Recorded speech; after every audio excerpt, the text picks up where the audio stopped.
Assalamualaikum anak-anak, selamat pagi semuanya. Bertemu lagi dengan Bu Iva.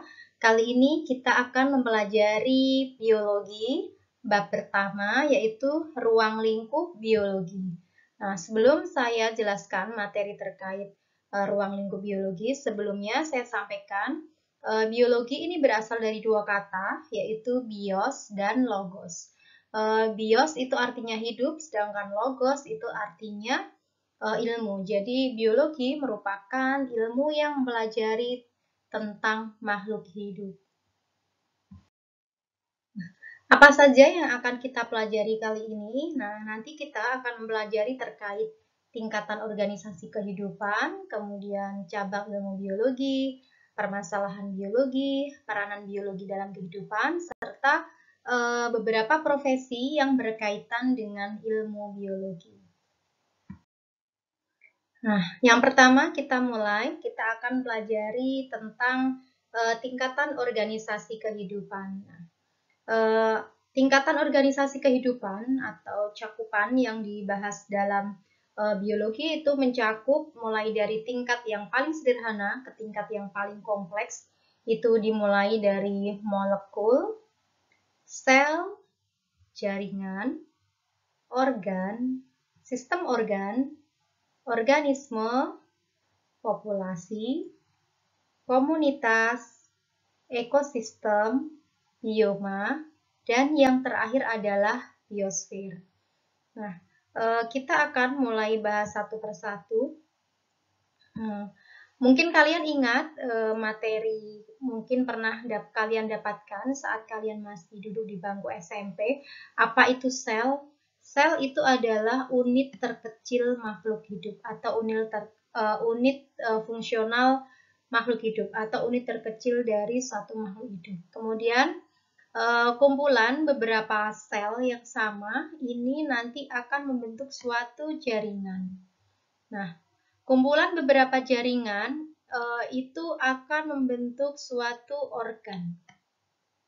Berikutnya, untuk mengingat memudahnya, kumpulan beberapa organ ini akan membentuk suatu fungsi tertentu sehingga membentuk suatu sistem organ. Jadi sistem organ ini adalah kumpulan beberapa organ yang bekerja sama untuk fungsi tertentu. Kemudian kumpulan berbagai sistem organ itu nanti akan membentuk suatu organisme. Nah, organisme ini atau individu ini nanti individu yang sama, beberapa individu yang sejenis, ini nanti akan membentuk suatu populasi. Kemudian kumpulan beberapa populasi ini akan menyusun suatu komunitas.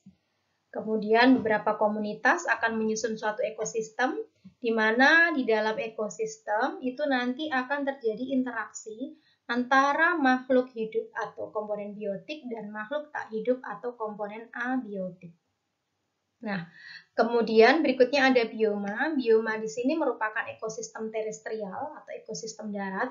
Dan yang terakhir itu adalah biosfer. Biosfer mencakup keseluruhan alam semesta, mencakup hidrosfer, litosfer, dan maaf, saya ulangi. Jadi biosfer ini mencakup keseluruhan alam semesta yang mencakup tanah, air, dan udara. Jadi mencakup mulai dari daratan, lautan, maupun alam semesta.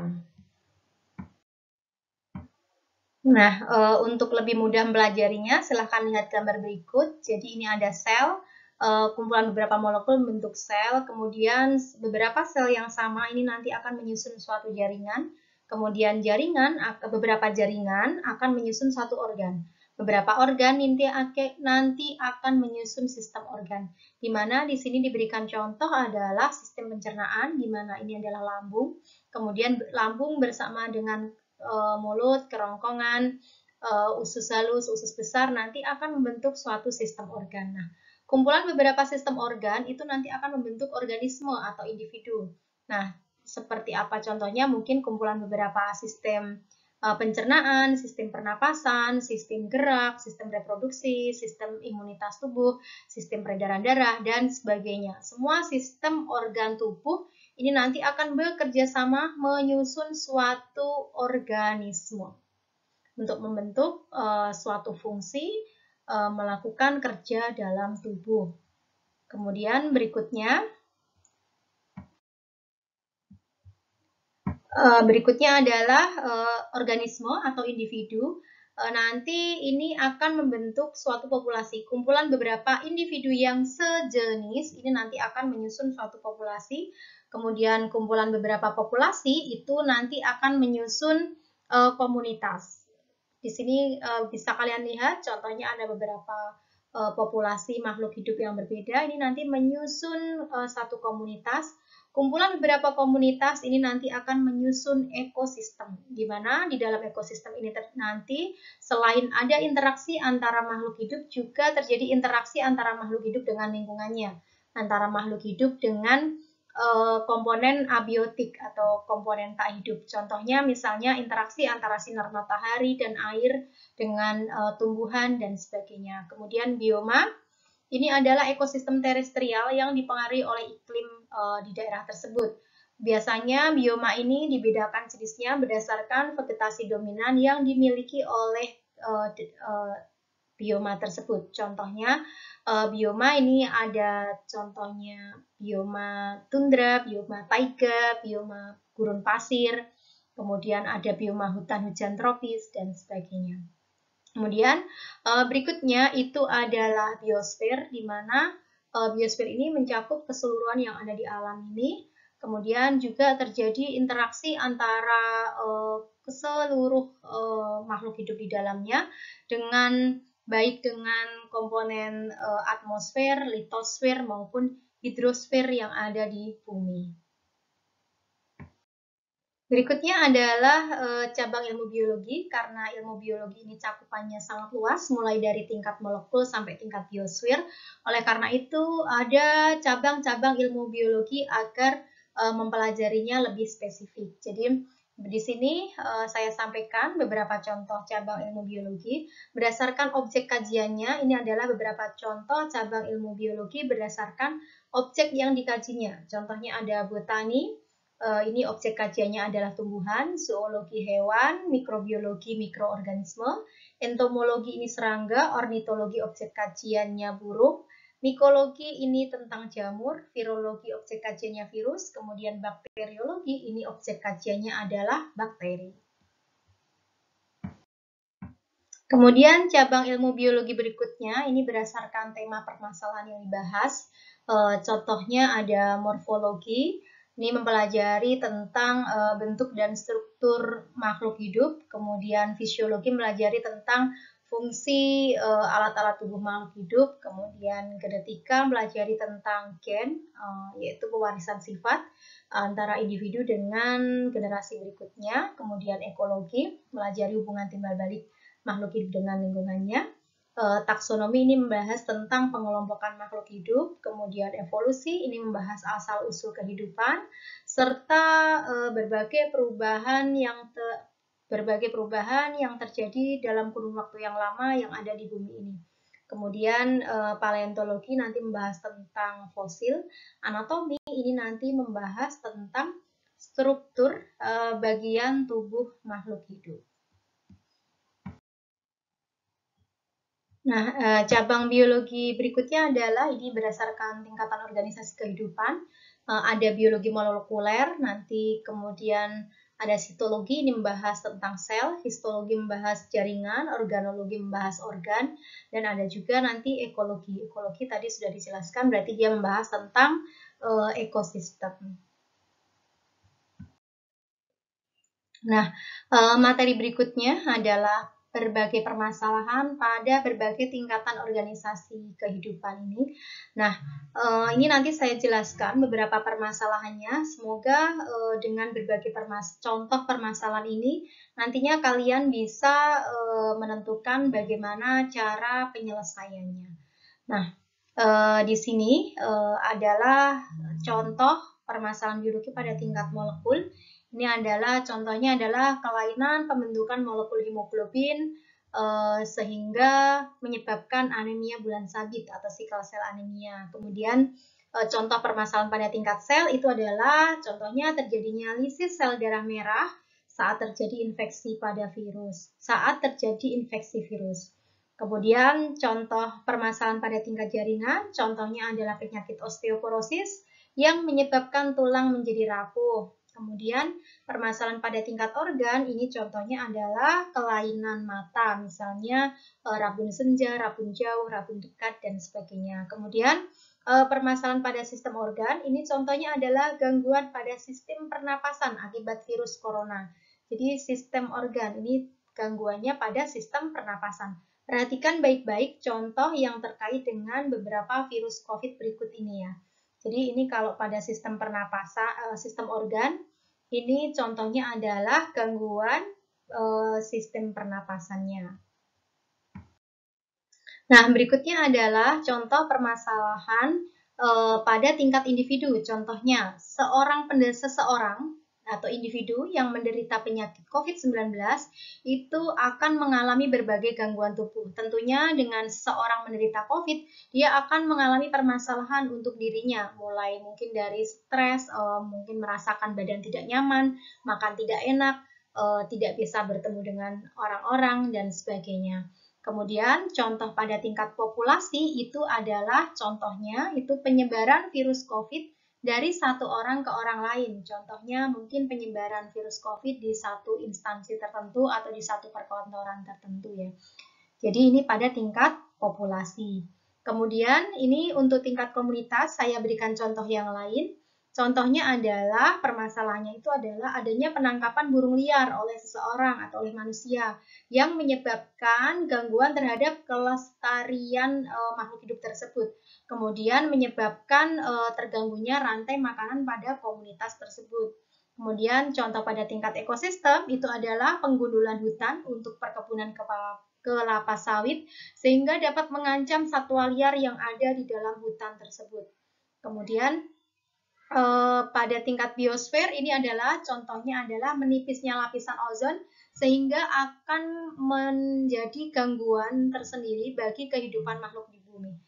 Contoh dari permasalahan pada tingkat biosfer berikutnya itu bisa dicontohkan adalah pemanasan global. Jadi dampaknya sudah sangat nyata saat ini. Oleh karena itu tadi adalah hanya satu contoh dari berbagai permasalahan pada tingkat organisasi kehidupan.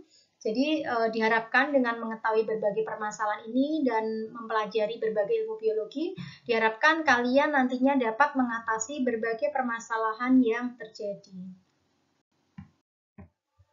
Nah, materi berikutnya adalah peranan biologi. Biologi ini mempunyai peranan dalam berbagai bidang kehidupan, diantaranya pada bidang pertanian, ini adanya teknologi hidroponik, kultur jaringan, tanaman transgenik, dan berbagai teknik lainnya untuk mendapatkan berbagai jenis pertanian dengan menghasilkan bibit-bibit unggul.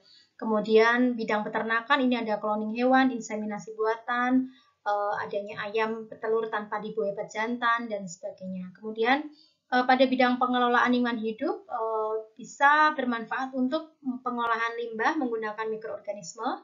Pada bidang kedokteran bisa dimanfaatkan untuk cangkok organ tubuh, bedah plastik, teknik bayi tabung, dan lain sebagainya.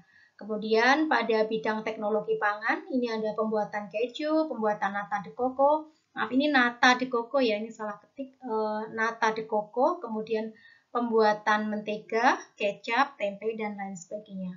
Kemudian pada bidang farmasi, ini saat ini banyak sekali dibutuhkan ya bidang farmasi ini, yaitu untuk pembuatan vaksin, pembuatan vitamin, antibiotik, dan obat-obatan. Itu saja beberapa contoh peranan biologi, masih banyak sekali peranan biologi yang tidak mungkin saya sampaikan di sini semua. Mungkin kalian bisa jelaskan atau sebutkan peranan biologi yang lain dalam berbagai bidang kehidupan. Mungkin bisa kalian tuliskan di kolom komentar jika kalian mengetahuinya ya. Nah, berikutnya ini ada sedikit tambahan dari saya untuk setidaknya memberikan motivasi atau gambaran pada kalian yang mungkin sama sekali tidak pernah berpikir bagaimana nantinya jika kalian mungkin mempelajari atau fokus mempelajari ilmu-ilmu biologi, banyak sekali ilmu-ilmu biologi ini yang dipakai dalam kehidupan sehari-hari dalam dunia pekerjaan. Satu contoh ini kalian nanti bisa bekerja di Badan POM atau Badan Pengawas Obat dan Makanan ya, di instansi pemerintah, bisa sebagai ahli mikrobiologi. Nanti kalian bisa bekerja di laboratorium untuk melakukan berbagai penelitian. Tidak hanya di instansi pemerintah, di Badan POM, kalian juga bisa bekerja sebagai ahli mikrobiologi ini di berbagai perusahaan-perusahaan swasta atau pabrik-pabrik makanan besar. Itu banyak sekali yang membutuhkan ahli-ahli mikrobiologi. Nah, profesi lainnya yang berkaitan dengan ilmu biologi, contoh lain adalah ahli botani. Kalian bisa bekerja sebagai ahli-ahli botani pada berbagai balai konservasi tumbuhan yang menjadi naungan dari LIPI ya. Di antaranya ada Kebun Raya Cibodas, Kebun Raya Bali, Kebun Raya Eka Karya, dan sebagainya. Dan tentunya Indonesia ini kan negara yang sangat luas, negara yang sangat kaya akan keanekaragaman tumbuhannya. Jadi di sini tentunya nanti ahli-ahli botani yang handal sangat diperlukan oleh negara ini nanti ke depannya.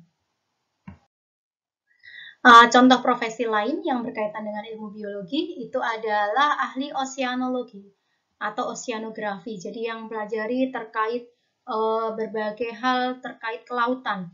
Sebagaimana kalian ketahui, Indonesia adalah negara maritim di mana jumlah laut kita itu sangat luas, di mana di dalamnya juga tentunya banyak penelitian-penelitian atau riset yang dilakukan untuk kelautan kita. Jadi kalian bisa bergabung di Lembaga Ilmu Pengetahuan Indonesia ataupun di lembaga lain yang nantinya akan melakukan riset-riset untuk kelautan kita.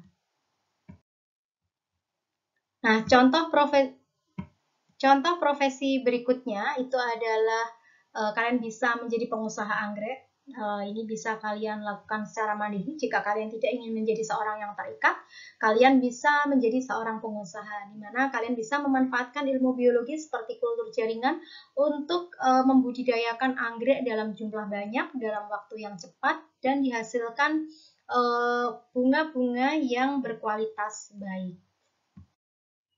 Nah, tadi adalah beberapa contoh berbagai profesi yang berkaitan dengan ilmu biologi. Nah, tadi hanyalah beberapa contoh sedikit saja yang bisa saya sampaikan. Setidaknya saya harap bisa membukakan mata kalian lebar-lebar jika kalian ini tinggal di negara kepulauan yang sangat kaya akan ragam kelautannya, akan ragam tanamannya, berbagai jenis hewannya, dan semua hasil buminya. Jadi saya harap nantinya kalian ke depan bisa menjadi penerus bangsa ini yang baik, bisa mengelola negara ini dengan baik. Jadi mulai sekarang buat kalian yang setiap hari belajar dari rumah masih sering malas-malasan, masih banyak main game, masih banyak nonton drakor daripada belajar, mulai sekarang coba kalian harus mulai merenung, berpikir bahwa mungkin 10 atau 20 tahun ke depan kalianlah yang akan memegang kendali negara kita. Jadi saya akhiri pertemuan kali ini, jadilah orang yang bermanfaat. Jika kalian tidak bisa memberikan manfaat, setidaknya jangan kalian rugikan orang lain.